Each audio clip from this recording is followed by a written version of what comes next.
Attempt 2, because for some reason it wasn't. Stupid audio. Hello everyone, welcome back to a series where I talk about all the games I'm interested in the upcoming month. The month for this video is June of 2026, and as always, let's just get right into it. Round 2. Hate technology. So if you see me looking over that way for every few minutes, it's because I'm paranoid.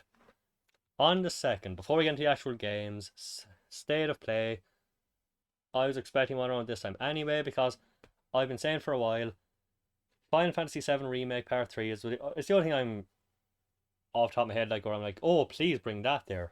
Surprise would be nice too, but that's like the one expectation I'm excited for. Because Part 2 got announced roughly 2 years and 2 months, if I'm not wrong, after the first part came out. It has currently been 2 years and 3 months since Part 2. I imagine the gap between Part 1 and Part 2 would be much bigger than the gap between 2 and 3. They have a lot of. I imagine they have a lot of 3 already done because the world map is all there. I'm imagining like everything from 2 will be available in 3, so hopefully that's a help. Of course, I'm talking on my ass, I don't know anything about game development, but hopefully. It's time, and the fact that they're having a state of play right this close to the Summer Games Fest, which we'll get to, better be for a reason.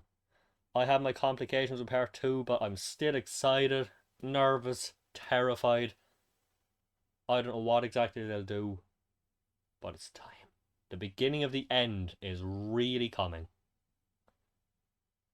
And I'm mixed. Excited as fuck though. I won't be watching many trailers, I'll watch 2. Because after that, Square Enix is the worst with trailers and they will spoil everything. I guarantee they'll look back at this in a few years. I mean the trailers. They're gonna, after you finish it, they're gonna show the last area of the entire game. Stop it. But as I mentioned, on the 5th, Summer Games Fest, kind of a replacement for E3 in a sense, at least in the same style, since E3 is gone, hosted by Jeff Keighley, as always. It's usually a mixed event. It does some good stuff. It usually goes on like twice as long as I want it to, but you know, too long is better than not long enough, I guess. What will be shown off? Anything good? Anything bad? Who knows? But I'm just hoping to see some surprises. Just some fun stuff that I'm not expecting. Maybe we'll finally see Penny Blood again. Remember that? Anyone remember that? Shadow Hearts Remaster. Calling it now. Calling it here first. On to the games. On the 4th, the 7th Guest is getting re-released for consoles. Nobody was expecting this, I feel like. It's an old FMV slash puzzle game from, like, again, like 30 years ago. I think they had the 25th anniversary a while back. So at this point, it's an FMV game. In the style like Phantasmagoria and like, was it Count something? Is it like a Dracula series, like 17 games? I feel like the FMV genre as a whole has been getting like a resurgence, at least a bit of a resurgence lately. There's been like 40 games on the store, like like Asian developers like the Revenge of the Gold Diggers and Speed Dating. Connected at all? Who knows? But I would love to see some of these, like especially 90s FMV games. They were a special breed. They were fucking unhinged.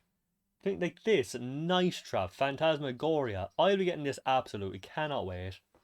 Bring back the weird FMV games. The one with just a special touch. Good or bad, special. And what about the rumors? They're just that. Rumors. No one came out that night. Not one was ever seen. But old man Stauff is waiting there. Crazy, sick, and mean.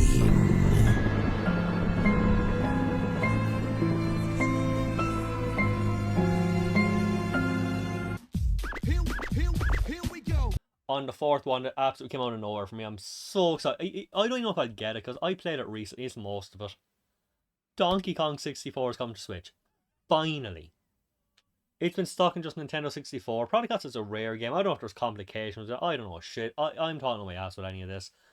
Maybe because Rare was like it went off in their own stuff and they're in Microsoft's like care now. But it's so good to finally be back. I streamed this like a while back and I got like 80% of the way through because, you know, original hardware, cartridges, things can go bad. It just deleted all my data. It deleted my file completely, and I didn't want to go through that because like, I love the game. It's such an underrated gem that nobody seems to talk about, except for the DK rap, which is obviously the greatest thing ever, and everyone realizes that. But it's not the kind of game you want to replay because it is tedious as shit. I think one of the first mods people will go for after playing this game like emulated is to not have it's better to switch your character whenever you want. Because normally you have to go to a very specific barrel, then you can switch your character, go out and do stuff with only that character can do, collect bananas with that character, go back and then do it with the other character. It's a pain in the ass, especially when you have to do like stuff in sequence. But I'm glad it's no longer be trapped on a console that who the fuck has a Nintendo 64 anymore? And Donkey Kong 64. It's a smaller and smaller group as it goes on. Of course, emulators, but still, it's nice to finally see it get some love again. The game overall is fun. The world is great, but the bosses are what really make this game for me. Some of my favorite boss battles in gaming ever. I think it's what started my love for armadillos. Armadillos. It's the first boss you fight, and it just stuck with me forever. The rest of them are cool too, especially the final boss. It's an event. Now they just have to do this for Diddy Kong Racing, and if they haven't already, and that's everything I care about. Do the Mario parties too. I know you have like stuff like Jamboree, but no. The kids of today need to experience the old Mario Party. They need to experience a level of just. They need to experience that level of pain. Of, oh, I'm winning. I've been winning for the whole game, and then, boom, 2 bad turns, and you've lost everything. Everyone needs to experience that once in their life. At least.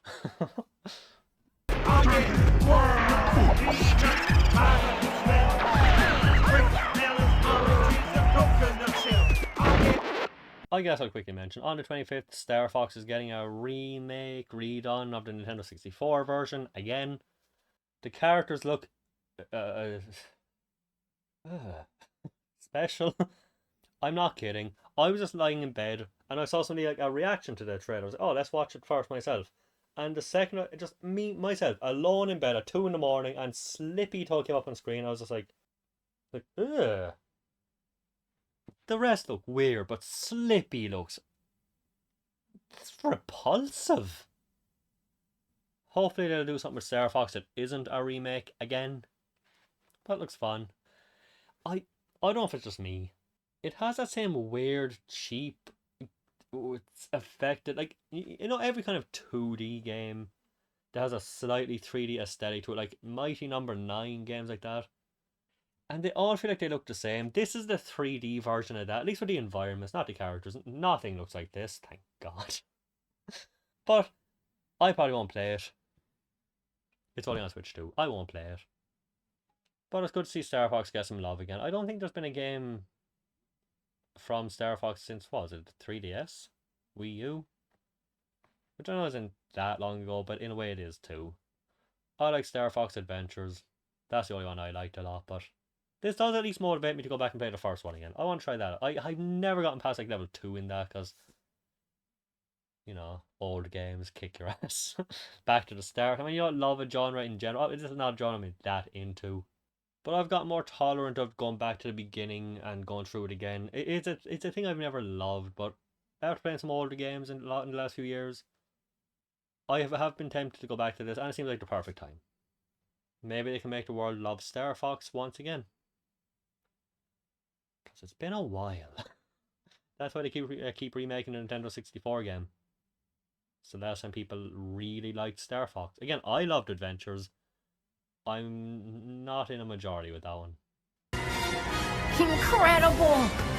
Do you realize how rare it is to experience a stable warp channel? Did you see the distortions? That base is the gateway to the wider system, Fox. And Peppy Hare is their strategic mastermind and veteran pilot. Advance into enemy space. Just this. Hit 'em quick and hit 'em hard. The fate of the Lilat system rests squarely on their shoulders. And yeah, I actually thought there was more, but that's everything I'm looking forward to next month. I feel like a few things could shadow drop, or at least like, monthly shadow drop at the Summer's Games Fest and State of Play. That I'm looking forward to that more than most of the games. The seventh guest is probably the biggest one I am likely to get. It's a small month for me to big games I'll be getting, which, good. The last few months have been stacked. But yeah, as always, let me know what you're looking forward to next month. Let me know if I might have missed anything. As always, I'll see you for the next one. See you then.